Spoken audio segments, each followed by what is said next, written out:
Sir खूप खूप अभिनंदन तुमचं सगळ्या फॅमिलीचं. धन्यवाद. सर आपलं नाव काय? माझं नाव शिवम देवराव लहाने. तुम्ही कुठून आहात?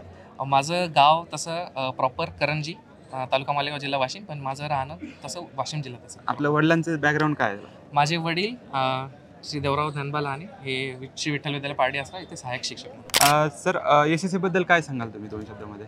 SSA बद्दल 2 शब्द असं म्हणायचा की प्रत्येक विद्यार्थ्याचा एक साथीदार, की जो नॉट जस्ट फक्त ॲडमिशनपासून तर एकदम तुमचं सिलेक्शन होईपर्यंत तुमच्या मोठ्या भावाप्रमाणे किंवा मोठ्या बहिणीप्रमाणे तुमच्या सोबत राहणारा एक मित्र सवंगडी, जे तुमचं सिलेक्शन झाल्याशिवाय दम सोडत नाही.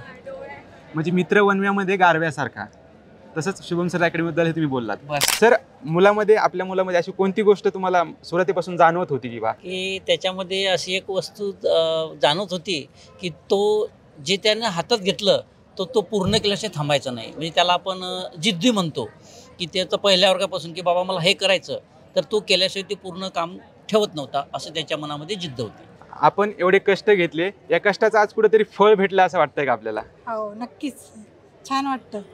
आपला दादा बँकेमध्ये अधिकारी झालाय, या अभिमानाने आपण सांगू शकतो समाजामध्ये वावरताना. आपल्या दादाबद्दल आपल्याला काय बोलायचंय? तसं बघायला गेलं तर तो माझ्यापेक्षा लहान आहे, पण आज मला खरंच खूप खूप जास्त अभिमान वाटतो की तो माझ्यापेक्षा लहान असून माझ्या आधी तो जॉबवर लागलेला आहे. सक्सेस स्टोरीमध्ये आपण श्रेय कोणाला देणार? माझं श्रेय तर सर्वप्रथम जे आपले घरचे म्हणजे आई वडील यांना तर असतेच, आणि यांनी मला तेवढी एक मुभा दिली की बाबा तू शिक, आम्ही तुझ्या पाठीशी हो. आणि आई वडील हे प्रथम गुरु असतातच. त्यानंतर तर मी 100% म्हणतो शुभम सर, फातिमा मॅम, यश सर यांनी मला जे पद्धतीने गायडन्स केलं ते तर म्हणजे त्याला काही शब्दात मी तुलना करू शकत नाही. म्हणून मी टीम SSA आणि शुभम सर, फातिमा मॅम, यश सर तिघांचा अगदी मनापासून आभारी आहे. सर खूप खूप अभिनंदन, खूप खूप धन्यवाद. थँक्यू.